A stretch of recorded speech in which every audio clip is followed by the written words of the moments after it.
हाँ जी, सत श्री अकाल दोस्तों। ਸਾਰਿਆਂ ਨੂੰ ਪਿਆਰ ਭਰੀ ਸਤਿ ਸ਼੍ਰੀ ਅਕਾਲ, ਆਦਾਬ। ਤੇ ਮੈਂ ਸੋਨੂ ਰਾਵ ਇੱਕ ਵਾਰ ਫਿਰ ਤੋਂ ਤੁਹਾਡਾ ਸਾਰਿਆਂ ਦਾ ਸਵਾਗਤ ਕਰਦਾ ਤੁਹਾਡੇ ਆਪਣੇ YouTube channel KV classes Sardulgarh ਦੇ ਵਿੱਚ। ਤੇ ਹੁਣ ਜਿਹੜੀ ਆਪਾਂ ਆਨਸਰ ਕੀ ਲੈ ਕੇ ਆਏ ਜੀ, ਉਹ ਹੈ ਇੰਗਲਿਸ਼ ਅਤੇ ਪੰਜਾਬੀ ਦੀ। ਪਹਿਲਾਂ ਆਪਾਂ ਇੰਗਲਿਸ਼ ਡਿਸਕਸ ਕਰ ਲੈਂਦੇ ਹਾਂ, ਉਸ ਤੋਂ ਬਾਅਦ ਆਪਾਂ ਪੰਜਾਬੀ। ਤੇ ਮੈਂ ਹੁਣ ਸਿੱਧਾ ਤੁਹਾਨੂੰ ਆਨਸਰ ਹੀ ਦੱਸੂਗਾ, ਕਿਉਂਕਿ ਸਾਰੇ ਬੱਚਿਆਂ ਨੂੰ ਲਗਭਗ ਦੇਖੋ ਕੰਸੈਪਟ ਪਤਾ ਹੀ ਹੁੰਦਾ, ਠੀਕ ਹੈ ਨਾ। ਕਿਉਂਕਿ ਸਾਰੇ ਦੇ ਸਾਰੇ ਜਿਹੜੇ ਬੱਚੇ ਵੇਟ ਕਰ ਰਹੇ ਸਿਰਫ ਤੇ ਸਿਰਫ ਆਨਸਰ ਕੀ ਦੀ, ਤਾਂ ਮੈਂ ਹੁਣ ਆਨਸਰ ਹੀ ਦੱਸਦਾ ਜਾਊਂਗਾ, ठीक है जी। एक्सप्लेन नहीं करूँगा, बट फिर भी जेकर किसी क्वेश्चन के डाउट ਤੁਹਾਨੂੰ ਹੋਇਆ ਤਾਂ ਉਹ ਤੁਸੀਂ ਸਾਨੂੰ ਕਮੈਂਟ ਬਾਕਸ ਦੇ ਵਿੱਚ ਕਮੈਂਟ ਕਰਕੇ ਜ਼ਰੂਰ ਦੱਸ ਸਕਦੇ ਹੋ। ਅਦਰਵਾਈਜ਼ ਆਨਸਰ ਕੀ ਜਿਹੜੀ ਪੰਜਾਬੀ ਅਤੇ ਇੰਗਲਿਸ਼ ਦੀ ਹੈ ਲਗਭਗ 101% ਐਕੂਰੇਟ ਹੋਏਗੀ, ਕੋਈ ਪ੍ਰੋਬਲਮ ਨਹੀਂ ਹੈ। ਹਾਂ, ਇੱਕ ਜਾਂ ਦੋ ਕੁਐਸਚਨ ਜਿਹੜੇ ਡਾਊਟਫੁਲ ਹੋਣਗੇ ਅਸੀਂ ਆਲਰੇਡੀ ਤੁਹਾਨੂੰ ਦੱਸ ਦਾਂਗੇ, ਅਦਰਵਾਈਜ਼ ਓਕੇ ਹੋਏਗੀ ਆਨਸਰ ਕੀ, ਕੋਈ ਪ੍ਰੋਬਲਮ ਨਹੀਂ ਹੈ ਜੀ।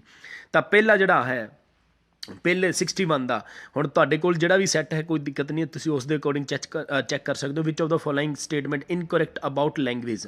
ਤਾਂ ਲੈਂਗੁਏਜ ਦੇ ਅਬਾਊਟ ਜਿਹੜੀ ਇਨਕਰੈਕਟ ਸਟੇਟਮੈਂਟ ਹੈ ਉਹ ਕਿਹੜੀ ਹੈ ਜੀ? ਸੀ ਹੈ। ਕਿਹੜੀ ਹੈ? ਸੀ ਹੈ। The symbols of language are logical. ਤਾਂ ਲੌਜੀਕਲ ਦੀ ਕੋਈ ਗੱਲ ਨਹੀਂ ਹੁੰਦੀ, ਤਾਂ ਇਸ ਕਰਕੇ ਆਪਸ਼ਨ ਕੀ ਆਏਗੀ? ਸੀ ਆਈ। 62 ਕੀ ਕਹਿੰਦਾ? In the order to learn to speak in the first language the most basic requirement is or are. ਤਾਂ ਇਹਦਾ ਕੀ ਆਏਗਾ ਜੀ? ਦੇਖੋ LSRW ਆਪਾਂ ਆਲਰੇਡੀ ਗੱਲ ਕੀਤੀ ਹੋਈ ਹੈ। ਤਾਂ ਸਭ ਤੋਂ ਪਹਿਲਾਂ ਕਿਹੜੀ ਹੁੰਦੀ ਹੈ ਜੀ ਲੈਂਗੁਏਜ ਵਾਸਤੇ? ਦੇਖੋ LSR ਅਤੇ W। ਪਹਿਲਾਂ ਲਿਸਨਿੰਗ ਹੈ, ਫਿਰ ਸਪੀਕਿੰਗ ਹੈ, ਫਿਰ ਰੀਡਿੰਗ ਅਤੇ ਦੈਨ ਰਾਈਟਿੰਗ ਹੈ। ਤਾਂ ਲਿਸਨਿੰਗ ਪਹਿਲਾਂ ਆਏਗਾ। ਇਹ answer is the right answer. 63 ਦਾ ਕੀ ਆਏਗਾ? ਲਿੰਗੁਇਸਟਿਕ ਹੈ identified basic component of language which of the following is not one of the component. ਤਾਂ ਆਨਸਰ ਕੀ ਆਏਗਾ ਜੀ? ਗ੍ਰੈਫੋਲੋਜੀ। ਬਾਕੀ ਦੇ ਸਾਰੇ ਜਿਹੜੇ ਹੈਗੇ ਬੇਸਿਕ ਕੰਪੋਨੈਂਟ ਹੈਗੇ ਜੀ ਲੈਂਗੁਏਜ ਦੀ। ਫੋਨੋਲੋਜੀ ਹੈ, ਸਿੰਟੈਕਸ ਵੀ ਹੈ, ਪ੍ਰੈਗਮੈਟਿਕਸ ਵੀ ਹੈ, ਅਤੇ ਗ੍ਰਾਫੋਲੋਜੀ ਹੈ ਉਹ ਜਿਹੜਾ ਨਹੀਂ ਆਏਗਾ, ਨਾਟ ਦੀ ਗੱਲ ਪੁੱਛੀ ਹੈ। ਤਾਂ ਉਸ ਤੋਂ ਬਾਅਦ ਜਿਹੜਾ ਨੈਕਸਟ ਆਏਗਾ, when the place of articulations is the back of the tongues toward the soft plate such as consonants are classified as। ਤਾਂ ਇਹਦਾ ਜਿਹੜਾ ਰਾਈਟ ਆਨਸਰ ਆਏਗਾ ਕੀ ਆਏਗਾ ਜੀ? ਏ ਆਏਗਾ। ਕੀ ਆਏਗਾ? ਏ। 65 ਕੀ ਕਹਿ ਰਿਹਾ ਜੀ? Which of the following statement is not correct. Not ਵਾਲੇ ਕੁਐਸਚਨ ਬਹੁਤ ਜ਼ਿਆਦਾ ਆਏ ਹੋਏ ਹੈ। About the grammar translations method of the teaching language. ਦਾ ਇਹਦਾ ਰਾਈਟ ਆਨਸਰ ਕੀ ਆਏਗਾ ਜੀ? D. Speaking and listening are give more importance. ਕਿਸੇ ਵੀ ਨੂੰ ਆਪਾਂ ਜ਼ਿਆਦਾ ਇੰਪੋਰਟੈਂਸ ਨਹੀਂ ਦੇਣੀ, ਇੰਪੋਰਟੈਂਸ ਇਕੁਅਲੀ ਹੁੰਦੀ ਹੈ, ਚਾਹੇ ਰੀਡਿੰਗ ਦੀ ਗੱਲ ਕਰ ਲਓ ਚਾਹੇ ਰਾਈਟਿੰਗ ਦੀ ਗੱਲ ਕਰ ਲਓ। ਤਾਂ 65 ਦਾ ਜਿਹੜਾ ਰਾਈਟ ਆਨਸਰ ਆਏਗਾ ਕੀ ਆਏਗਾ ਜੀ? ਡੀ ਆਏਗਾ। 66 ਕੀ ਕਹਿੰਦਾ ਜੀ? In the language acquisitions process the telegraphic speech ਕੀ ਹੈ? ਤਾਂ it is characterized by strings of words in phrases or sentence ਦੀ ਗੱਲ ਕਰਦੇ ਹਾਂ ਜੀ।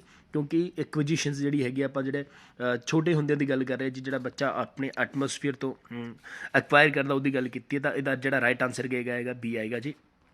ਨੈਕਸਟ ਕੀ ਕਹਿੰਦਾ ਜੀ? Which of the following is the conditions disorder primarily associated with the difficulties in reading. Reading ਦੇ ਨਾਲ ਆ ਗਿਆ। ਦੇਖੋ ਆਹ ਕੁਐਸਚਨ, ਦੇਖੋ ਜਿੰਨੀਆਂ ਵੀ ਡਿਸੈਬਿਲਿਟੀਜ਼ ਨੇ ਉਹਨਾਂ ਦੇ ਵਿੱਚੋਂ ਕੁਐਸਚਨ ਬਹੁਤ ਜ਼ਿਆਦਾ ਪੁੱਛੇ ਹੋਏ ਨੇ, ਚਾਹੇ ਉਹ ਪੇਪਰ 1 ਦੀ ਗੱਲ ਕਰ ਲਓ ਚਾਹੇ ਪੇਪਰ 2 ਦੀ ਗੱਲ ਕਰ ਲਓ। ਤਾਂ ਰੀਡਿੰਗ ਦੇ ਨਾਲ ਆ ਗਿਆ ਤਾਂ ਕੀ ਆ ਗਿਆ ਜੀ? ਡਿਸਲੈਕਸੀਆ। ਅਤੇ ਲਿਖਣ ਦੇ ਨਾਲ ਹੁੰਦਾ ਤਾਂ ਆਨਸਰ ਕੀ ਆ ਜਾਂਦਾ? ਡਿਸਗ੍ਰਾਫੀਆ। ਤਾਂ ਇਹਦਾ ਜਿਹੜਾ ਰਾਈਟ ਆਨਸਰ ਹੈਗਾ ਕੀ ਆਏਗਾ? ਡਿਸਲੈਕਸੀਆ ਆਏਗਾ। ਕੀ ਆਏਗਾ? ਡਿਸਲੈਕਸੀਆ। ਠੀਕ ਹੈ ਜੀ। 68 ਦਾ ਕੁਐਸਚਨ ਕੀ ਹੈਗਾ ਜੀ? Multilingual classroom are growing phenomena mainly because of. ਤਾਂ ਇਹਦਾ ਜਿਹੜਾ ਰਾਈਟ ਆਨਸਰ ਆਏਗਾ ਕੀ ਆਏਗਾ ਜੀ? ਸੀ ਆਏਗਾ। Increase in mobility and migrations. ਤਾਂ ਰਾਈਟ ਆਨਸਰ ਕੀ ਬਣ ਜਾਏਗਾ ਜੀ? ਸੀ ਬਣ ਜਾਏਗਾ 68 ਦਾ। 69 ਦਾ ਜਿਹੜਾ ਥੋੜ੍ਹਾ ਜਿਹਾ ਡਾਊਟਫੁਲ ਕੁਐਸਚਨ ਹੈ, ਤਾਂ which of the following is not a component of multimedia. Multimedia ਦਾ ਜਿਹੜਾ ਕੰਪੋਨੈਂਟ ਆ ਉਹ ਕਿਹੜਾ ਨਹੀਂ ਹੈ? ਗ੍ਰਾਫਿਕ ਜਿਹੜਾ ਹੈਗਾ ਮਲਟੀਮੀਡੀਆ ਦਾ ਕੰਪੋਨੈਂਟ ਹੈਗਾ ਹੈ, ਅਤੇ ਆਬਜੈਕਟ ਵੀ ਹੈਗਾ ਹੈ, ਸਾਊਂਡ ਵੀ ਹੈ ਅਤੇ ਟੈਕਸਟ ਵੀ ਹੈ। ਤਾਂ ਜਿਹੜਾ ਮੈਂ ਆਪਣੇ ਅਕੋਰਡਿੰਗ ਜਿਹੜਾ ਆਨਸਰ ਕੀ ਦੇ ਅਕੋਰਡਿੰਗ ਜਿਹੜੀ ਸਾਊਂਡ ਤੋਂ ਥੋੜ੍ਹਾ ਜਿਹਾ ਮੈਂ ਮਲਟੀਮੀਡੀਆ ਨੂੰ ਜੇ ਕਹਿ ਸਕਦਾ ਆਪਾਂ, ਠੀਕ ਹੈ ਜੀ, ਕੰਪੋਨੈਂਟ ਦੇ ਵਿੱਚ। ਅਦਰਵਾਈਜ਼ ਦੇਖੋ ਥੋੜ੍ਹਾ ਜਿਹਾ ਕੰਟਰਵਰਸ਼ੀਅਲ ਕੁਐਸਚਨ ਹੈ, ਮੈਂ ਇਸ ਕਰਕੇ ਇਹਨੂੰ ਛੱਡ ਰਿਹਾ ਜੀ। ਬਾਕੀ ਤੁਸੀਂ ਆਪਣੇ ਅਕੋਰਡਿੰਗ ਇਹਦਾ ਆਨਸਰ ਦੇ ਸਕਦੇ ਹੋ ਵੀ, ਕਿਉਂਕਿ ਗ੍ਰਾਫਿਕਸ ਹੈ ਜਾਂ ਆਬਜੈਕਟ ਹੈ ਜਾਂ ਟੈਕਸਟ ਹੈ। ਤਾਂ ਜਿਹੜੀ ਗ੍ਰਾਫਿਕਸ ਜਾਂ ਸਾਊਂਡ ਦੇ ਵਿੱਚੋਂ ਕੁਛ ਇੱਕ ਆਪਸ਼ਨ ਬੈਟਰ ਥੋੜ੍ਹੀ ਜਿਹੀ ਲੱਗ ਰਹੀ ਹੈ। ਤਾਂ ਤੁਸੀਂ ਇਸ ਦਾ ਆਨਸਰ ਤੁਸੀਂ ਵੀ ਆਪਣਾ ਕਮੈਂਟ ਬਾਕਸ ਦੇ ਵਿੱਚ ਦੱਸ ਸਕਦੇ ਹੋ। ਬਸ ਇੱਕੋ ਹੀ ਕੁਐਸਚਨ ਹੈ ਜਿਹੜਾ ਇੰਗਲਿਸ਼ ਪੈਡਾਗੋਗੀ ਦਾ ਜਾਂ ਇੰਗਲਿਸ਼ ਦਾ ਲਗਾ ਲਓ, ਜਿਹੜਾ ਥੋੜ੍ਹਾ ਜਿਹਾ ਦਿੱਕਤ ਕ੍ਰੀਏਟ ਕੀਤੀ ਹੈ ਜਿਹਨੇ। ਵਿਚ of the following is the not associated with active listening. ਤਾਂ ਲਿਸਨਿੰਗ ਦੇ ਵਿੱਚ ਕੀ ਨਹੀਂ ਹੈਗਾ ਜੀ? ਤਾਂ ਪੈਰਾਫਰੇਜ਼ਿੰਗ। ਪੈਰਾਫਰੇਜ਼ਿੰਗ, ਠੀਕ ਹੈ ਜੀ। ਉਸ ਤੋਂ ਬਾਅਦ 71 ਦਾ ਜਿਹੜਾ ਆਨਸਰ ਆਏਗਾ, ਕਹਿੰਦਾ in the diverse classrooms the best strategy to effectively teach language. ਤਾਂ ਆਲਰੇਡੀ ਕਲਾਸ ਦੇ ਵਿੱਚ ਕਰਵਾਇਆ ਹੋਇਆ ਕੁਐਸਚਨ ਹੈ, ditto question, understanding needs of the learners and accordingly customize teaching. ਤਾਂ C option is the right answer. The purpose of the remedial teaching, remedial teaching ਕੀ ਹੁੰਦੀ ਹੈ ਜੀ? ਦੇਖੋ ਸੀ ਦੀ ਵਿੱਚ ਕੀਤੀ ਆਪਾਂ ਡਾਇਗਨੋਸ ਦੀ ਗੱਲ ਕੀਤੀ ਹੈ, ਡਾਇਗਨੋਸ ਤੋਂ ਬਾਅਦ ਰੈਮਡੀ ਦੀ ਗੱਲ ਕੀਤੀ ਹੈ, ਤੇ to provide the support the learner experiencing difficulties. ਤਾਂ ਆਪਾਂ ਆਲਰੇਡੀ ਆ ਕੁਐਸਚਨ ਹੈ ਜਿਹੜਾ ਕਲਾਸ ਦੇ ਵਿੱਚ ਵੀ ਬੱਚਿਆਂ ਨੂੰ ਕਰਵਾਇਆ ਹੋਇਆ, ਡਾਇਰੈਕਟ ਕੁਐਸਚਨ ਹੈ। The biggest challenge of teaching English language effectively. ਤਾਂ ਜ਼ਿਆਦਾ ਜਿਹੜਾ ਚੈਲੰਜੇਬਲ ਹੈ ਉਹ ਕਿਹੜਾ ਜੀ? Lack of well trained teachers. Teachers ਦੀ ਆਪਾਂ ਗੱਲ ਕਰਾਂਗੇ ਹਮੇਸ਼ਾ ਵੀ ਟੀਚਰਸ ਜਿਹੜਾ ਜੇ ਨੌਲੇਜ ਘੱਟ ਹੈ ਜਾਂ ਟ੍ਰੇਨਡ ਬਿਲਕੁਲ ਨਹੀਂ ਹੈ ਤਾਂ ਉਹ ਇੰਗਲਿਸ਼ ਦੇ ਵਿੱਚ ਪ੍ਰੋਬਲਮ ਆ ਸਕਦੀ ਹੈ। Which of the following statement is incorrect. Incorrect ਕਿਹੜੀ ਹੈ? ਤਾਂ ਆਨਸਰ ਕੀ ਆਏਗਾ ਜੀ? Multilingualism is a bane. Multilingualism ਕਿਨੋਂ ਬੈਨ ਦੀ ਆਪਾਂ ਕਦੇ ਵੀ ਗੱਲ ਨਹੀਂ ਕਰਦੇ। 75 ਦਾ ਜਿਹੜਾ ਰਾਈਟ ਆਨਸਰ ਹੈਗਾ ਕੀ ਆਏਗਾ ਜੀ? Which of the following is not A fundamental principal of language teaching. ਤਾਂ ਲੈਂਗੁਏਜ ਟੀਚਿੰਗ ਦਾ ਜਿਹੜਾ ਕਿਹੜਾ ਫੰਡਾਮੈਂਟਲ ਪ੍ਰਿੰਸੀਪਲ ਨਹੀਂ ਹੈ ਤਾਂ ਕੀ ਆਏਗਾ? ਸਮੇਟਿਵ ਅਸੈਸਮੈਂਟ ਆਏਗਾ। ਕੀ ਆਏਗਾ ਜੀ? ਸਮੇਟਿਵ ਅਸੈਸਮੈਂਟ। ਪ੍ਰੈਕਟਿਸ ਐਂਡ ਡਰਿਲ ਦੀ ਵੀ ਆਪਾਂ ਗੱਲ ਕਰਾਂਗੇ, ਨੈਚੁਰਲ ਆਰਡਰ ਵਿੱਚ ਲਰਨਿੰਗ ਦੀ ਗੱਲ ਕਰਾਂਗੇ, ਸਿਲੈਕਸ਼ਨ ਐਂਡ ਗ੍ਰੇਡੇਸ਼ਨ ਦੀ ਵੀ ਆਪਾਂ ਗੱਲ ਕਰਦੇ ਹਾਂ। ਤਾਂ ਇੱਕ ਆਪਸ਼ਨ ਦੀ ਜਿਹੜੀ ਗੱਲ ਆਈਏਗਾ ਸਮੇਟਿਵ, ਕਿਉਂਕਿ ਫਾਰਮੇਟਿਵ ਅਤੇ ਸਮੇਟਿਵ, ਬਾਕੀ ਹਿੱਸਾ ਫਾਰਮੇਟਿਵ ਦਾ ਆ ਗਿਆ ਤਾਂ ਆ ਸਮੇਟਿਵ ਦਾ ਆ ਗਿਆ, ਇਸ ਕਰਕੇ ਬੈਟਰ ਆਪਸ਼ਨ ਜਿਹੜੀ ਆਏਗੀ ਉਹ ਕੀ ਆਏਗੀ ਜੀ? ਡੀ ਆਏਗੀ। ਆਈਡੈਂਟੀਫਾਈਂਗ ਦਾ ਕਰੈਕਟ ਸਟੇਟਮੈਂਟਸ। ਤਾਂ ਇਹਨਾਂ ਵਿੱਚੋਂ ਜਿਹੜੀ ਕਰੈਕਟ ਹੈ ਉਹ ਕਿਹੜੀ ਹੈ ਜੀ? ਇਹ ਹੈ। Transcriptions is the form in the form ਵਿਚ ਇਹ ਸਪੀਚ ਸਾਊਂਡ ਇਜ਼ ਰਿਪਰੈਜ਼ੈਂਟਡ। ਤਾਂ ਇਹ option is the better option ਜਾਂ ਇਹ ਰਾਈਟ ਆਪਸ਼ਨ ਕਹਿ ਸਕਦਾ ਜੀ ਮੈਂ। 77 ਕੁਐਸਚਨ ਕੀ ਕਹਿੰਦਾ ਹੈ? ਇਹ textbook is not easy to prepare. ਅਤੇ ਪ੍ਰਪੇਅਰ ਕਰਨਾ ਜਿਹੜਾ ਟੈਕਸਟ ਬੁੱਕ ਨੂੰ ਬੜਾ ਟਿਪੀਕਲ ਹੈ ਜੀ, ਬੜਾ ਔਖਾ ਹੈ। ਤਾਂ ਇਹ option is the right option. 78 ਕੀ ਕਹਿੰਦਾ ਜੀ? The purpose of the language evaluation includes. ਤਾਂ ਲੈਂਗੁਏਜ ਨੂੰ ਜਦੋਂ ਆਪਾਂ ਐਵੇਲੂਏਟ ਕਰਦੇ ਹਾਂ ਜੀ ਤਾਂ ਕਿਸ ਤਰੀਕੇ ਨਾਲ ਕਰਦੇ ਹਾਂ? ਫੀਡਬੈਕ ਵੀ ਲੈਂਦੇ ਹਾਂ, ਪ੍ਰੋਗਰਾਮ ਆਊਟਕਮਸ ਵੀ ਹੈ, ਮੋਨੀਟਰਿੰਗ ਵੀ ਹੈ। ਤਾਂ ਆਲ ਆਫ ਦਾ ਕੀ ਆ ਜਾਏਗਾ? ਅਬਵ ਆਨਸਰ ਆ ਜਾਏਗਾ। ਇਹਦਾ ਜਿਹੜਾ ਰਾਈਟ ਆਨਸਰ ਆਏਗਾ ਕੀ ਆਏਗੀ ਜੀ? All of the above. ਤਾਂ ਉਸ ਤੋਂ ਬਾਅਦ respective language skill include listening and speaking, reading and listening. ਤਾਂ ਰਾਈਟ ਆਨਸਰ ਕੀ ਆਏਗਾ ਜੀ? Reading and listening. D option ਕੀ ਆ ਜਾਏਗਾ? ਰਿਸੈਪਟਿਵ ਲੈਂਗੁਏਜ ਸਕਿੱਲ ਦੀ ਗੱਲ ਕੀਤੀ ਹੈ। ਰਿਸੈਪਟ ਮਤਲਬ ਜੋ ਗ੍ਰਹਿਣ ਕਰਦੇ ਆਪਾਂ, ਤਾਂ ਰੀਡਿੰਗ ਅਤੇ ਲਿਸਨਿੰਗ। ਬਾਕੀ ਸਾਰੇ ਦੇ ਸਾਰੇ ਆ ਦੂਜੇ ਦੇ ਵਿੱਚ ਆ ਗਏ ਜੀ। ਰਿਸੈਪਟਿਵ ਦੇ ਵਿੱਚ ਕੀ ਆਏਗਾ?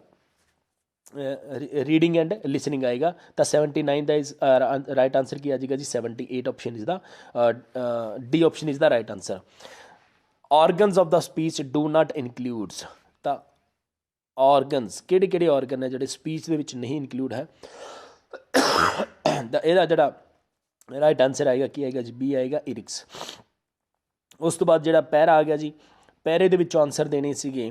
ਤਾਂ ਪੈਰਾ ਪੜ੍ਹ ਕੇ ਤੁਸੀਂ ਜਿਹੜੇ ਆਨਸਰ ਦੇਣੇ ਸੀਗੇ ਉਹ ਸਾਡੇ ਮੈਡਮ ਨੇ, ਸਾਡੇ ਇੰਗਲਿਸ਼ ਵਾਲੇ ਮੈਡਮ ਨੇ ਜਿਹੜੇ ਆਨਸਰ ਤੁਹਾਨੂੰ ਦਿੱਤੇ ਆ ਜਿਹੜੇ ਉਸ ਦੇ ਅਕੋਰਡਿੰਗ ਜਿਹੜਾ ਸੀ 81 ਦਾ ਜਿਹੜਾ ਆਨਸਰ ਆਇਆ ਜੀ ਹੈ ਸੀ ਆਇਆ। Which of the following statement is not intended ਜਾਂ ਇੰਪਲਾਈਡ ਫਾਰ ਦਾ ਆਥਰਸ। ਤਾਂ ਜਿਹੜਾ ਪਹਿਲਾ ਪੈਰਾ ਹੈ, ਟੈਸਟਰਸ R inadequate measure of learning outcomes, C option is the right answer। ਉਸ ਤੋਂ ਬਾਅਦ 82 ਕੀ ਕਹਿੰਦਾ ਜੀ? Which of the following is correct in the context of the above passages. ਤਾਂ ਇਹਨਾਂ ਵਿੱਚੋਂ ਕਿਹੜਾ ਜਿਹੜਾ ਅਪਰਲੇ ਪੇਸਿਸ ਦੇ ਅਕੋਰਡਿੰਗ ਜਿਹੜਾ ਸਹੀ ਹੈ ਜੀ? ਕਿਹੜਾ ਕੰਟੈਕਸਟ ਸਹੀ ਹੈ? ਤਾਂ ਆਨਸਰ ਕੀ ਆਏਗਾ ਜੀ? ਸੀ ਆਏਗਾ। Teacher in villages give outdoor assignment to the students. In the 83 question ਕੀ ਕਹਿੰਦਾ ਜੀ? In the sentence the same is true of writing and reading, the word writing is. ਤਾਂ ਵਰਡ ਜਿਹੜਾ ਰਾਈਟਿੰਗ ਹੈ ਉਹ ਕੀ ਹੈ ਜੀ? ਡੀ ਆਪਸ਼ਨ ਹੈ ਜੀ, ਗਰਾਊਂਡ। ਠੀਕ ਹੈ ਜੀ। ਉਸ ਤੋਂ ਬਾਅਦ ਕੀ ਆ ਗਿਆ? 84 ਕੁਐਸਚਨ ਕੀ ਕਹਿੰਦਾ ਜੀ? The most appropriate meaning of the word ideologies. ਤਾਂ ਇਹਦਾ ਜਿਹੜਾ ਮੋਸਟ ਐਪਰੋਪਰੀਏਟ ਜਿਹੜਾ ਵਰਡ ਆਇਆ ਜੀ, ਆਨਸਰ ਕੀ ਆਏਗਾ ਜੀ? ਇਹ ਆਏਗਾ ਸਪੋਰਟਰਸ। ਕੀ ਆਏਗਾ ਜੀ? ਸਪੋਰਟਰਸ। 85 ਦਾ ਜਿਹੜਾ ਰਾਈਟ ਆਨਸਰ ਆਏਗਾ, ਦਾ ਵਰਡ ਔਬਸਲੇਟ ਮੀਨਸ। ਤਾਂ ਇਹਦਾ ਜਿਹੜਾ ਸ਼ਬਦ ਦਾ ਮੀਨਿੰਗ ਹੈ ਜੀ ਉਹ ਕੀ ਆਏਗਾ? Outdated. B option is the right answer. Second para ਕੀ ਕਹਿੰਦਾ ਜੀ? ਦੂਜੇ ਪੈਰੇ ਦੇ ਅਕੋਰਡਿੰਗ ਜਿਹੜੇ ਆਨਸਰ ਆ ਰਹੇ 86 ਕੀ ਕਹਿੰਦਾ? The most appropriate meaning of the word cratering is. ਤਾਂ ਇਹਦਾ ਜਿਹੜਾ ਕਰੈਕਟਰਿੰਗ ਦਾ ਜਿਹੜਾ ਮੇਨ ਮੀਨਿੰਗ ਹੈ ਉਹ ਕੀ ਆਏਗਾ ਜੀ? ਰੈਂਟਿੰਗ। ਕੀ ਆਏਗਾ? ਰੈਂਟਿੰਗ। ਤਾਂ 87 ਦਾ ਕੀ ਕਹਿੰਦਾ? Word ਕੰਪਾਊਂਡਡ means. ਕੀ ਆਏਗਾ ਜੀ intensified, intensified. A option is the right option. 88 which of the following statement is correct in the context of the above passage. ਤਾਂ 88 ਦਾ ਜਿਹੜਾ ਰਾਈਟ ਆਂਸਰ ਆਏਗਾ ਕੀ ਆਏਗਾ ਜੀ ਸੀ ਆਏਗਾ Nestle has stepped up its capacity. C option is the right answer. 89 की कहता जी retailers have been rejiggering their supply chains to. तो यदा जो राइट आंसर आएगा की आएगा जी बी आएगा as the points of cognitions. ठीक है जी। 90 का जो राइट आंसर आएगा की आएगा in the freeze stores may have to cut there is. तो यदा जो राइट आंसर आएगा की आएगा जी बी आएगा प्रोनाउन। राइट आंसर की आएगा जी प्रोनाउन। तो आ जी इंग्लिश की आंसर की है जी वो आप डिस्कस कर ली है। हुण आप पंजाबी की भी गल निबेड़ दिंदे हाँ। तो बाकी जी आंसर की अपन आलमोस्ट की सारी आंसर की अपन डिस्कस हो चुकी ने चाहे वो इंग्लिश चाहे वो साइको की गल होवे, चाहे वो मैथ की गल होवे, चाहे साइंस की गल होवे। तो 2 सबजैक्ट रहिंदे होए सी अपने इंग्लिश और पंजाबी। इंग्लिश आप निबेड़ दिता है। हुण आप नाल दी नाल खत्म कर देंगे कहानी पंजाबी दी। तो पंजाबी भी आप डिस्कस कर लें जी। पंजाबी की जी आंसर की है वो भी PDF मेरे को आ चुकी है। तो वो भी आप जी डिस्कस कर लें हाँ।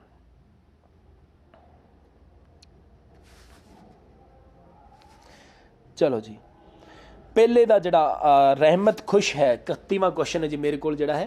तो रहमत खुश है क्योंकि वो जमात में पहले नंबर पर आया है। इस वाक की किस्म पहचानो।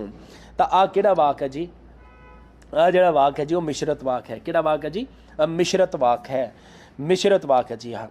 ठीक है जी। 32 की कहता जी 32 की कहता जी सही मिलान करो, सही मिलान करो। देखो जी हुण मैनूं पंजाबी बारे नॉलेज थोड़ी जी घट है। साडे अध्यापक साहिबान ने जी मैनूं आंसर की बना के दित्ती है, मैं उस दे अकॉर्डिंग डिस्कस करूँगा। ठीक है ना, क्योंकि हरेक बंदा हरेक सबजैक्ट के परफेक्ट नहीं हो सकता। तो मैं ये क्षमा चाहना क्योंकि मैनूं ज़्यादा नॉलेज नहीं है पंजाबी की। तो जिहड़ा साडे अध्यापक साहिबान ने दित्ती है मैं उस दे अकॉर्डिंग तुहानूं आंसर दस रहा। सैकेंड का जिहड़ा आंसर है सही मिलान करो दे which B option is the right answer. ठीक है जी। शाबाश का जिहड़ा मीनिंग है चौथा का जिहड़ा संबंध आएगा पहले देख लो फौज, फौज की आ गया जी एक दूजे दे नाल इकट्ठवाचक है। ठीक है जी। तो इस दे अकॉर्डिंग उस तो बाद कहना सैकेंड जिहड़ा है दयालू सतलुज, सतलुज का ऑप्शन जी की है चौथे दे नाल आ रहा क्योंकि सतलुज एक की है खास नाम है, नदी का नाम आ गया। तो मैनू भी ठीक है जी कहानी तो थोड़ी बहुत अपन सही लग रही है। ठीक है जी। 33 नंबर क्वेश्चन की कहता जी तवर्ग किहड़े व्यंजन हैं। तो तवर्ग किहड़े व्यंजन ने जी तालवी ने। किहड़े ने जी तालवी ने। ऑलरेडी जी अपने सर ने उन्होंने तुहानूं क्लास दे विच जिहड़ी गल्लां ने सारियां दे सारियां डिस्कस कीतियां होईयां ने जी। 34 क्वेश्चन की कहता जी गुरमुखी लिपि की वर्णमाला विचों स्वर किहड़े हैं। तो किहड़े किहड़े ने स्वर किहड़े ने उड़ाड़ा ती ईड़ी बिल्कुल जी स्वर ने 3 स्वर ने। उस तो बाद जदों एक भाषा विच किसी होर भाषा के शब्दां नूं हूबहू रूप में शामिल कर लिया जाता है तो उन्होंने शब्दों को की आखते हैं। तो बिल्कुल तत्सम आखते हैं जी। तत्सम और तद्भव। तो तत्सम जो एडजिटिव्स आप किवें लै लैंदे जिवें इंग्लिश के आप स्कूल लै लिया, स्कूल में आप पंजाबी के स्कूल लिखते हैं तो वह क्या आ जाता जी तत्सम आ जाता है। ठीक है। कुछ गल्लां मैं जो सर क्लास लगाते सी तो सुनता हुंदा सीगा, जिन्ना कि मैनूं नॉलेज है तो आई थिंक वही चीज़ होंदी है जी। ठीक है। चलो 36 क्वेश्चन की कहता जी पंजाबी भाषा दी व्यंजन धुनियां विचों कंबवा व्यंजन किहड़ा है। तो आंसर की आएगा जी कंबवा व्यंजन किहड़ा आएगा ये आएगा रारा। बुल्लां दी स्थिति की दृष्टि विचों पंजाबी स्वरां नूं किन्ने वर्गां दे विच वंडिया होया है। तो आ थोड़ा जिहा डाउटफुल क्वेश्चन सर कह रहे सीगे क्योंकि पंजाबी स्वर धुनियां की गल करनी सी। इत्थे स्वरां दे विच कहंदा उड़ाड़ा ते ईड़ी ते जे विचों सिर्फ ते जिहड़ा ऊड़ा सीगा उहदी गल कर रहे सीगे ते ओह ठीक है जी भी जिहड़ा बुल्लां दी जिस दे विच वरतों हुंदी है। तो कहंदा जेकर क्वेश्चन के अकॉर्डिंग आना सीगा तो एक आंसर बनता सीगा बट एक है शब्द विच है नहीं गा। तो जेकर इत्थे क्वेश्चन पंजाबी स्वर धुनियां की जेकर गल होंदी तो आंसर 5 आ जाता। तो आ थोड़ा जिहा डाउटफुल क्वेश्चन है जी। हुण देखो इनू मेरे अकॉर्डिंग तो जी ये तुहानूं फिर ग्रेस मार्क्स है जिहड़े मिलणगे 37 का। 38 क्वेश्चन की कहता जी जट प्याई लस्सी दे गल विच पा लई रस्सी। इस अखाण की वरतों जट प्याई लस्सी ते गल विच पा लई रस्सी इस अखाण की वरतों किहड़े समय की जाती है। तो जदों कोई थोड़ा अजिहे एहसास नूं वार वार जताई जाए तो उहदे लई जिहड़ी इहदी अखाण है एहसान नूं क्योंकि देखो एहसान नूं जदों बार बार कोई जताउंदा है तो इस अखाण की जिहड़ी वरतों की जाती है ना। ठीक है जी। हेठ लिखा किहड़ा सत्यावाचक वाशमिक नहीं है। ਤਾਂ ਸੱਤਿਆਵਾਚਕ ਵਾਚਕ ਕਿਹੜਾ ਨਹੀਂ ਹੈ ਜੀ, ਸੀ ਹੈ ਭਲਾ ਹੋਵੇ। ਠੀਕ ਹੈ ਜੀ। ਉਸ ਤੋਂ ਬਾਅਦ 40 ਦਾ ਜੇਕਰ ਆਪਾਂ ਆਨਸਰ ਦੀ ਗੱਲ ਕਰੀਏ, ਗਿਆਤ ਤੋਂ ਅਗਿਆਤ ਦੇ ਨਿਯਮ। ਆ ਤਾਂ ਦੇਖੋ ਪੈਡਾਗੋਗੀ ਦਾ ਕੁਐਸਚਨ ਆ ਗਿਆ। ਗਿਆਤ ਤੋਂ ਅਗਿਆਤ ਮਤਲਬ ਪਹਿਲਾਂ ਆਪਾਂ ਗੱਲ ਕਰਦੇ ਹਾਂ ਜੀ ਭਾਸ਼ਾ ਦੀ, ਮਤਲਬ ਇੱਕ ਤਾਂ ਹੁੰਦਾ ਦੇਖੋ ਪ੍ਰੈਕਟੀਕਲ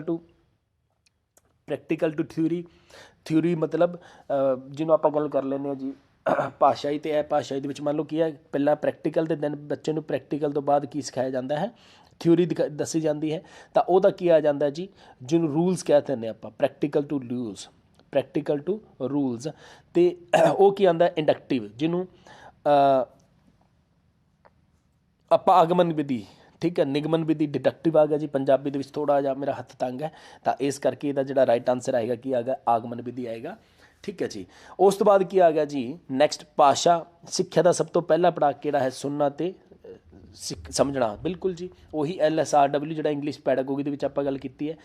ਪਹਿਲਾਂ LSR ਅਤੇ W ਪੈਡਾਗੋਗੀ ਦਾ ਕੁਐਸਚਨ ਆ ਗਿਆ, ਤਾਂ ਪਹਿਲਾਂ ਕੀ ਆਏਗਾ ਜੀ, ਲਿਸਨਿੰਗ ਆਏਗਾ। ਕੀ ਆਏਗਾ ਜੀ, ਲਿਸਨਿੰਗ ਆਏਗਾ। ਠੀਕ ਹੈ ਜੀ। ਕਵਿਤਾ ਪਾਠ ਦੇ ਉਦੇਸ਼ਾਂ ਦੀ ਪੂਰਤੀ ਲਈ ਮਿਡਲ ਪੱਧਰ 'ਤੇ ਕਿਹੜੀ ਕਵਿਤਾ ਪੜ੍ਹਾਉਣ ਦੀ ਕਿਸ ਵਿਧੀ ਨੂੰ ਉੱਤਮ ਮੰਨਿਆ ਜਾਂਦਾ ਹੈ, ਤਾਂ ਕੀ ਆਏਗਾ ਜੀ, ਰੀਟ ਅਤੇ ਨਾਟ ਵਿਧੀ। ਕੀ ਆਏ ਸੌਰੀ ਰੀਟ ਅਤੇ ਨਾਟ ਨਹੀਂ ਹੈ, ਵਿਆਖਿਆ ਵਿਧੀ। ਕੀ ਆਏਗਾ ਜੀ, ਵਿਆਖਿਆ ਵਿਧੀ। C option is the right answer ਹੈ। 43 ਕੀ ਕਹਿੰਦੇ ਜੀ, ਪੰਜਾਬੀ ਭਾਸ਼ਾ ਦੀ ਸਿੱਖਿਆ ਦੇ ਸਹਾਇਕ ਸਾਧਨਾਂ ਵਿੱਚੋਂ ਲਿੰਗੁਆਫੋਨ ਕਿਸ ਸਾਧਨ ਦਾ ਸੁਧਰਿਆ ਰੂਪ ਹੈ, ਤਾਂ ਲਿੰਗੁਆਫੋਨ ਕਿਹੜੇ ਸਾਧਨ ਦਾ ਜੀ, ਗ੍ਰਾਮੋਫੋਨ ਦਾ ਹੈ। ਕਿਹਦਾ ਜੀ, ਗ੍ਰਾਮੋਫੋਨ ਦਾ। ਅਧਿਆਪਨ ਇੱਕ ਗੁੰਝਲਦਾਰ ਪ੍ਰਕਿਰਿਆ ਹੈ। ਇਸ ਸੰਬੰਧ ਵਿੱਚ ਜੈਕਸਨ ਨੇ ਇਸ ਪ੍ਰਕਿਰਿਆ ਅਧੀਨ ਅਧਿਆਪਨ ਨੂੰ ਕਿੰਨੀਆਂ ਅਵਸਥਾਵਾਂ ਵਿੱਚੋਂ ਗੁਜ਼ਰਨ ਬਾਰੇ ਕਿਹਾ ਹੈ, ਤਾਂ ਆਨਸਰ ਕੀ ਆਏਗਾ ਜੀ, 3। ਉਸ ਤੋਂ ਬਾਅਦ ਕੀ ਆਏਗਾ 45 ਕੁਐਸਚਨ ਕੀ ਕਹਿ ਰਿਹਾ ਹੈ, ਵਿਦਿਆਰਥੀਆਂ ਦੀ ਭਾਸ਼ਾਵਾਂ ਵਿੱਚ ਸੰਬੰਧਿਤ ਤਰੁੱਟੀਆਂ ਨੂੰ ਦੂਰ ਕਰਨ ਲਈ ਆਮ ਤੌਰ 'ਤੇ ਕਿਹੜੇ ਵਿਧੀ ਦੀ ਵਰਤੋਂ ਕੀਤੀ ਜਾਂਦੀ ਹੈ, ਤਾਂ ਕੀ ਆਏਗਾ ਜੀ, ਇਹਦੇ ਵਿੱਚ ਸਾਰੇ ਆਏਗਾ, ਉਪਰੋਕਤ ਸਾਰੇ ਦਾ ਕੀ ਆਏਗਾ, ਰਾਈਟ ਆਨਸਰ ਆਏਗਾ। ਉਸ ਤੋਂ ਬਾਅਦ ਨੈਕਸਟ ਕੀ ਆ ਗਿਆ ਜੀ, ਇਹਦਾ ਆਪਣਾ ਪੈਰਾਗ੍ਰਾਫ ਆ ਗਿਆ ਜੀ। ਪੈਰਾਗ੍ਰਾਫ ਦੇ ਵਿੱਚੋਂ ਆਨਸਰ ਤੁਸੀਂ ਦੱਸਣੇ ਸੀ, ਅਤੇ ਪੈਰਾਗ੍ਰਾਫ ਪੜ੍ਹ ਕੇ ਜਿੰਨੇ ਕੁ ਵੀ ਸਰ ਨੇ ਮੈਨੂੰ ਆਨਸਰ ਦਿੱਤੇ ਹੈ ਉਹਦੇ ਅਕੋਰਡਿੰਗ ਮੈਂ ਤੁਹਾਡੇ ਨਾਲ ਡਿਸਕਸ ਕਰ ਲੈਂਦਾ। ਜਿਹੜਾ ਪਹਿਲਾ ਪੈਰਾ ਹੈ ਜਿਹਦੇ ਵਿੱਚ ਮੇਰੀ ਨਜ਼ਰ ਵਿੱਚ ਕਵਿਤਾਲਾ ਹੈ, ਜਿਹੜਾ ਇੱਕ ਝੱਲ ਹੈ, ਇਹ ਕਹੋ ਲਿਓ ਕਿ ਜਿਉਣ ਦਾ ਵੱਲ ਹੈ। ਇਹਦਾ ਜਿਹੜਾ ਪਹਿਲਾ ਆਨਸਰ ਆ ਰਿਹਾ ਪਹਿਲੇ ਕੁਐਸਚਨ ਦਾ, ਪੈਰੇ ਦਾ ਢੁਕਵਾਂ ਸਿਰਲੇਖ ਕੀ ਹੈ, ਤਾਂ ਪੈਰੇ ਦਾ ਢੁਕਵਾਂ ਸਿਰਲੇਖ ਕੀ ਹੈ, ਕਵਿਤਾ ਦਾ ਰੂਪ ਹੈ। ਕਵਿਤਾ ਦਾ ਕੀ ਹੈ ਜੀ, ਰੂਪ ਹੈ। ਠੀਕ ਹੈ ਜੀ। ਉਸ ਤੋਂ ਬਾਅਦ ਆਪਾਂ ਦੇਖੋ ਪੈਰੇ ਵਿੱਚ ਵਰਤਿਆ ਗਿਆ ਸ਼ਬਦ ਦੀਰਘ ਦਾ ਮਤਲਬ ਕੀ ਆਏਗਾ ਜੀ, ਤਤਸਮ ਆਏਗਾ। ਕੀ ਆਏਗਾ ਜੀ, ਤਤਸਮ ਹੈ। ਦੀਰਘ ਉਹੀ ਤਤਸਮ ਅਤੇ ਤਦਭਾਵ ਆਪਾਂ ਪਹਿਲਾਂ ਡਿਸਕਸ ਕਰ ਰਹੇ ਸੀਗੇ, ਉਹਨਾਂ ਦੇ ਰਿਗਾਰਡਿੰਗ ਜਿਹੜਾ ਇਹਦਾ ਰਾਈਟ ਆਨਸਰ ਬਣ ਰਿਹਾ ਜੀ, ਜਿਹੜਾ ਦੀਰਘ ਸ਼ਬਦ ਵਰਤਿਆ ਗਿਆ ਕਿਉਂਕਿ ਹਿੰਦੀ ਦਾ ਸ਼ਬਦ ਹੈ, ਅਤੇ ਹਿੰਦੀ ਦੇ ਸ਼ਬਦ ਨੂੰ ਆਪਾਂ ਐਜ਼ ਇਟ ਇਜ਼ ਕਿਹਦੇ ਵਿੱਚ ਵਰਤ ਲਿਆ ਜੀ, ਪੰਜਾਬੀ ਦੇ ਵਿੱਚ ਵਰਤ ਲਿਆ। ਇਸ ਕਰਕੇ ਇਹਦਾ ਰਾਈਟ ਆਨਸਰ ਕੀ ਬਣ ਰਿਹਾ, ਤਤਸਮ ਬਣ ਰਿਹਾ ਹੈ। 48ਵਾਂ ਕੁਐਸਚਨ ਕੀ ਕਹਿੰਦਾ ਜੀ, ਸਾਰ ਤੇ ਪਾਰ ਤੋਂ ਕੀ ਭਾਵ ਹੈ, ਤਾਂ ਪੂਰਨ ਗਿਆਨ ਹੈ। ਕੀ ਹੈ ਜੀ, ਪੂਰਨ ਗਿਆਨ ਹੈ। 48ਵੇਂ ਦਾ ਆਨਸਰ ਕੀ ਆਏਗਾ ਜੀ, ਸੀ ਆਏਗਾ। ਵੈਣ ਦੇਖੋ ਪਾਏ ਜਾਂਦੇ ਨੇ ਜਦੋਂ ਕਿਸੇ ਦਾ ਡੈਥ ਵਗੈਰਾ ਹੋ ਜੀ, ਹੈ ਨਾ, ਤਾਂ ਵੈਣ ਸ਼ਬਦ ਦਾ ਅਵਸਥਾ ਨਾਲ ਕਿਸ ਅਵਸਥਾ ਨਾਲ ਸੰਬੰਧਿਤ ਹੈ, ਦੁਖਾਂਤ ਦੇ ਨਾਲ ਹੈ ਜੀ। ਜਦੋਂ ਕੋਈ ਦੁੱਖ ਹੁੰਦੀ ਉਦੋਂ ਵੈਣ ਪਾਏ ਜਾਂਦੇ ਨੇ। ਠੀਕ ਹੈ ਜੀ। ਉਪਰੋਕਤ ਪੈਰੇ ਵਿੱਚ ਆਏ ਸ਼ਬਦ ਕਸਕ ਦਾ ਅਰਥ ਕੀ ਹੈ, ਤਾਂ ਕਸਕ ਦਾ ਜਿਹੜਾ ਅਰਥ ਆਏਗਾ ਜੀ ਕੀ ਆਏਗਾ, ਚੋਬ ਆਏਗਾ। ਕੀ ਆਏਗਾ ਜੀ, ਚੋਬ। ਕਸਕ ਹੁੰਦਾ ਮੰਨ ਲਓ ਕਿਸੇ ਨਾਲ ਕਸਕ ਹੋਣਾ, ਚੋਬ ਹੋਣਾ। ਠੀਕ ਹੈ ਜੀ। ਖਾਰ ਖਾਣਾ ਜਿਸ ਨੂੰ ਆਪਾਂ ਕਹਿ ਦਈਏ ਨਾ, ਖਾਰ ਹੋਣਾ, ਕਸਕ ਹਿੰਦੀ ਦਾ ਸ਼ਬਦ ਹੈ ਵੈਸੇ ਕਸਕ, ਹੈ ਨਾ। ਹੇਠ ਲਿਖਿਆਂ ਵਿੱਚੋਂ ਕਿਹੜਾ ਸ਼ਬਦ ਉਰਦੂ ਭਾਸ਼ਾ ਦਾ ਨਹੀਂ ਹੈ, ਤਾਂ ਆਹ ਹੁਣ ਥੋੜ੍ਹਾ ਜਿਹਾ ਕੰਟਰੋਵਰਸ਼ੀਅਲ ਕੁਐਸਚਨ ਹੈ ਜੀ। ਢਾਰਾ ਜਾਂ ਮਹੀਨ, ਇਹਨਾਂ ਵਿੱਚੋਂ ਇੱਕ ਆਪਸ਼ਨ ਆਏਗੀ ਜੀ, ਤਾਂ ਸਾਡੇ ਕੋਲੋਂ ਜਿਹੜੀ ਬੈਟਰ ਆਪਸ਼ਨ ਆ ਰਹੀ ਉਹ ਕੀ ਆ ਰਹੀ ਹੈ, ਢਾਰਾ ਆ ਰਹੀ ਹੈ। ਢਾਰਾ ਜਿਹੜਾ ਸ਼ਬਦ ਆ ਉਰਦੂ ਭਾਸ਼ਾ ਦਾ ਨਹੀਂ ਹੈ। ਢਾਰਾ ਸ਼ਬਦ ਉਰਦੂ ਭਾਸ਼ਾ ਦਾ ਨਹੀਂ ਹੈ। ਦੇਖੋ ਵਸਲ ਅਤੇ ਸਕੀਨ ਤਾਂ ਬਿਲਕੁਲ ਹੈਗੇ, ਆਹ ਦੋ ਆਪਸ਼ਨਾਂ ਤਾਂ ਵੈਸੇ ਕੱਟੀਆਂ ਗਈਆਂ, ਇਹਨਾਂ ਵਿੱਚੋਂ ਥੋੜ੍ਹਾ ਜਿਹਾ ਡਾਊਟ ਸੀਗਾ। ਤਾਂ ਸਾਡੇ ਅਕੋਰਡਿੰਗ ਜਿਹੜੀ ਬੈਟਰ ਆਪਸ਼ਨ ਆ ਰਹੀ ਉਹ ਕੀ ਰਹੇਗੀ, ਢਾਰਾ ਆ ਰਹੀ ਹੈ। ਝਲਾਰ ਕੀ ਭਾਵ ਹੈ, ਝਲਾਰ ਤੋਂ ਕੀ ਭਾਵ ਹੈ, ਝਲਾਰ ਤੋਂ ਕੀ ਭਾਵ ਹੈ ਜੀ, ਫਸਲ ਕੱਟਣ ਦੇ ਲਈ ਵਰਤਿਆ ਜਾਂਦਾ ਹੈ। ਅਤੇ ਝਲਾਰ ਕੀ ਹੈ ਜੀ, ਫਸਲ ਕੱਟਣ ਦੇ ਵੇਲੇ ਫਸਲ ਕੱਟਣ ਲਈ ਵਰਤਿਆ ਜਾਂਦਾ ਹੈ। ਉਪਰੋਕਤ ਪੈਰਾ ਕਿਸ ਪੁਸਤਕ ਵਿੱਚੋਂ ਲਿਆ ਗਿਆ ਹੈ, ਤਾਂ ਆਹ ਕਿਸ ਦੇ ਵਿੱਚੋਂ ਲਿਆ ਗਿਆ ਜੀ, ਇਸ ਦਾ ਰਾਈਟ ਆਨਸਰ ਆਏਗਾ ਮੇਰਾ ਦਾਗਿਸਤਾਨ ਰਸੂਲ ਹਮਜ਼ਾ ਤੋਂ ਮੇਰਾ ਦਾਗਿਸਤਾਨ। ਬੀ ਆਪਸ਼ਨ ਇਸ ਦਾ ਕੀ ਆਏਗਾ, ਰਾਈਟ ਆਨਸਰ ਆਏਗਾ। ਹੁਣ ਕਵਿਤਾ ਫਿਰ ਆ ਗਈ ਜੀ, ਜੋਹੂ ਪਹਾਰਾ ਧੀਰਜ ਸੁਨਿਆਰ तो ये जी अपनी कविता है, ठीक है जी, आई थिंक श्री गुरु नानक देव जी की साहब की रचना है जी, उन्होंने विचों लिया गया है। भाऊ शब्द तो की भाव है, तो भाऊ शब्द तो भाव की है जी, इत्थे डर है, की है जी, डर है। भाऊ भाऊ डर भाव, इस तरह का कुछ शायद मीनिंग बनता है। तो मैं माफ़ी चाहना जेकर, क्योंकि मेरी प्रनाउंसिएशन थोड़ी जी दिक्कत हो सकती है। क्लीयर जी। हेठ लिखिया विचों किहड़ा शब्द भाववाचक नहीं है, तो किहड़ा शब्द भाववाचक नहीं है, तो भाव शब्द जिहड़ा भाववाचक नहीं है। अण अरहिण मतभेद हथियार पंक्ति विच आए शब्द वैद का सही अर्थ की है, तो वैद का की है जी, वैदिक ग्रंथ है, की है जी, वैदिक ग्रंथ है। उपरोक्त रचना का रचनाहारा कौन है, तो रचनाहारा कौन है जी, श्री गुरु नानक देव जी ने जी, अपने पहले गुरु साहिबान ने, तो उन्होंने जी आह रचना है ਉਹਦੇ ਵਿੱਚੋਂ ਜਿਹੜਾ ਟੋਟੇ ਨਕਾਬ ਟੋਟੇ ਉਹ ਲਏ ਗਏ ਨੇ। 58th क्वेश्चन की कहता जी, उपरोक्त रचना संबंधित बाणी की किनवीं पौड़ी है, तो बाणी की किनवीं पौड़ी है जी, 38वीं पौड़ी है। किनवीं है जी, 38th है। पौड़ी विच किस छंद की वरतों हुई है, तो आह क्वेश्चन का जोड़ा आंसर आई थिंक ਜਾਂ ਤਾਂ सर टिक करना भुल गए या मेरे वालों टिक करना रह गया। तो 59 का पौड़ी विच किस छंद की वरतों हुई है, तो एक बार इहदा कमेंट बॉक्स के तुहानूं इहदा आंसर जरूर मिल जाएगा, इस करके मैं एक बार क्वेश्चन छड्ड रहा। उस तो बाद देखो जी, हथड़ी हथली पौड़ी विच पहली पंक्ति तो अंतिम पंक्ति वल जांदियां पेश होए सदाचार के 5 पक्षां का सही क्रम की है, तो इहदा जिहड़ा राइट आंसर आ रहा की आ रहा जी, ए आ रहा संजम ज्ञान डर प्यार अते कर्म। ठीक है जी। तो आ भी जी अपनी पंजाबी की आंसर की है, वह भी अपनी डिस्कस हो चुकी है जी। तो हुण PS टैट की जिन्ने भी सबजैक्ट से अपने सारे के सारे जी आंसर की डिस्कस हो चुकी है, चाहे पंजाबी है, इंग्लिश है, चाहे साइको, चाहे मैथ है, चाहे साइंस है, चाहे SST है। तुसीं साडे चैनल पर विजिट कर सकते हो, उस दे उत्ते सारी दी सारी जी आंसर कीज़ ने उन्होंने असीं एक प्ले लिस्ट दी पा देना, प्ले लिस्ट हो जाएगी PS टैट 2021 ਜਿਹਦੇ ਵਿੱਚ ਆਨਸਰ ਕੀ ਦਾ ਅਸੀਂ ਇੱਕ ਪਲੇ ਲਿਸਟ ਜ਼ਰੂਰ ਤੋਂ ਪਾ ਦਾਂਗੇ, ਤੇ ਪਲੇ ਲਿਸਟ ਦੇ ਵਿੱਚ ਜਾ ਕੇ ਤੁਸੀਂ ਉਹ ਚੈੱਕ ਕਰ ਸਕਦੇ ਹੋ ਵੀ ਤੁਹਾਡੇ ਆਨਸਰ ਕੀ ਦੇ ਅਕੋਰਡਿੰਗ ਕਿੰਨੇ ਮਾਰਕਸ ਬਣਦੇ ਨੇ। ਤਾਂ ਪਲੀਜ਼ ਕਮੈਂਟ ਬਾਕਸ ਦੇ ਵਿੱਚ ਕਮੈਂਟ ਕਰਕੇ ਦੱਸਣਾ ਜ਼ਰੂਰ ਹੈ ਵੀ ਸਾਡੇ KV ਕਲਾਸਿਸ ਦੇ ਆਨਸਰ ਕੀਜ਼ ਦੇ ਅਕੋਰਡਿੰਗ ਤੁਹਾਡੀ ਮਾਰਕਸ ਹੈ ਜਿਹੜੇ ਕਿਹੜਾ ਸਬਜੈਕਟ ਹੈ ਤੇ ਕਿੰਨੇ ਮਾਰਕਸ ਹੈ ਤੁਹਾਡੇ ਬਣ ਰਹੇ ਨੇ। ਬਟ ਮੈਂ 5 ਕੁਐਸਚਨ ਉੱਪਰ ਜਾਂ ਨੀਚੇ ਮੰਨ ਕੇ ਚੱਲਦਾ, ਕਿਉਂਕਿ ਦੇਖੋ ਗਲਤੀ ਕਿਸੇ ਤੋਂ ਵੀ ਹੋ ਸਕਦੀ ਹੈ, ਬਟ ਫਿਰ ਵੀ 5 ਕੁਐਸਚਨ ਅਪ ਐਂਡ ਡਾਊਨ ਹੋ ਸਕਦੇ ਨੇ। ਤਾਂ ਬਟ 95 ਜੇ ਤੁਹਾਡੇ ਸਾਡੇ ਆਨਸਰ ਕੀ ਦੇ ਅਕੋਰਡਿੰਗ ਹੈ ਤਾਂ ਤੁਸੀਂ ਲੱਡੂ ਵੜ ਸਕਦੇ ਹੋ ਜੀ। ਠੀਕ ਹੈ, ਤਾਂ ਲੱਡੂ ਵੜ ਸਕਦੇ ਹੋ, ਕਿਉਂਕਿ ਸਾਡੇ ਅਕੋਰਡਿੰਗ 5 ਜਾਂ 7 ਕੁਐਸਚਨ 95 ਪਲੱਸ ਜੇ ਤੁਹਾਡੇ ਬਣ ਰਿਹਾ ਤਾਂ ਤੁਸੀਂ ਸੇਫ ਹੈ, ਤੁਹਾਡਾ ਜਿਹੜਾ ਸਕੋਰ ਹੈ ਉਹ ਬਿਲਕੁਲ ਸੇਫ ਹੈ ਜੀ।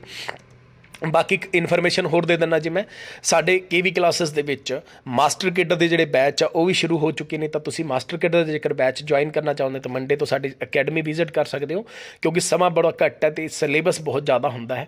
ਤਾਂ ਪੰਜਾਬ ਗੌਰਮੈਂਟ ਦਾ ਕੋਈ ਪਤਾ ਨਹੀਂ ਹੈਗਾ ਵੀ ਮਹੀਨੇ ਦੇ ਵਿੱਚ ਕਹਿ ਦੇ ਵੀ ਆਪਾਂ ਜਿਹੜਾ ਹੈ ਤੁਹਾਡਾ ਮਾਸਟਰ ਕਿਡ ਦਾ ਪੇਪਰ ਵੀ ਲੈਣਾ ਹੈ, ਤਾਂ ਉਹ ਤਿਆਰੀ ਜ਼ਰੂਰ ਕਰ ਲੈਣ। ਪੁਰਾਣੇ ਜਿਹੜੇ ਰਿਜ਼ਲਟ ਆ ਸਾਡੇ ਬਹੁਤ ਹੀ ਵਧੀਆ ਨੇ ਜੀ, ਚਾਹੇ ਉਹ ETT ਕੇਡਰ ਦਾ ਹੈ ਚਾਹੇ ਮਾਸਟਰ ਕਿਡਰ ਦਾ ਹੈ, ਤਾਂ ਤੁਸੀਂ ਵੀ ਇੱਕ ਵਾਰੀ ਵਿਜ਼ਿਟ ਜ਼ਰੂਰ ਕਰੋ। ਠੀਕ ਹੈ ਜੀ, ਕਿਉਂਕਿ ਮੈਥ ਸਾਇੰਸ ਦਾ ਤੇ ਜਿਹੜੇ ਬਹੁਤ ਸਾਰੇ ਵੱਡੇ ਜਿਹੜੇ ਮਹਾਰਥੀ ਨੇ ਉਹ ਸਪੈਸ਼ਲੀ ਜਿਵੇਂ ਸਾਇੰਸ ਦੀ ਮੈਂ ਗੱਲ ਕਰ ਲਾਂ ਤਾਂ ਹਰਿਆਣੇ ਤੋਂ ਸਾਡੀ ਸਪੈਸ਼ਲ ਫੈਕਲਟੀ ਹੈ ਜਿਹੜੀ ਉਹ ਬੁਲਾਈ ਹੋਈ ਹੈ। ਠੀਕ ਹੈ ਜੀ, ਤਾਂ ਇੱਕ ਵਾਰੀ ਵਿਜ਼ਿਟ ਜ਼ਰੂਰ ਕਰੋ ਅਕੈਡਮੀ ਦੇ ਵਿੱਚ। ਜੁਆਇਨ ਕਰਨਾ ਜਾਂ ਨਾ ਕਰਨਾ ਬਾਅਦ ਦੀਆਂ ਗੱਲਾਂ ਨੇ ਜੀ। ਅਤੇ ਅਜੇ ਤੱਕ ਜੇਕਰ ਚੈਨਲ ਸਬਸਕ੍ਰਾਈਬ ਨਹੀਂ ਕੀਤਾ ਤਾਂ ਪਲੀਜ਼ ਚੈਨਲ ਸਬਸਕ੍ਰਾਈਬ ਜ਼ਰੂਰ ਕਰ ਲਓ ਅਤੇ ਵੀਡੀਓ ਨੂੰ ਸ਼ੇਅਰ ਜ਼ਰੂਰ ਕਰ ਦਿਓ ਜੀ। ਅਤੇ ਓਕੇ ਦੋਸਤੋ, good bye, take care, thank you so much.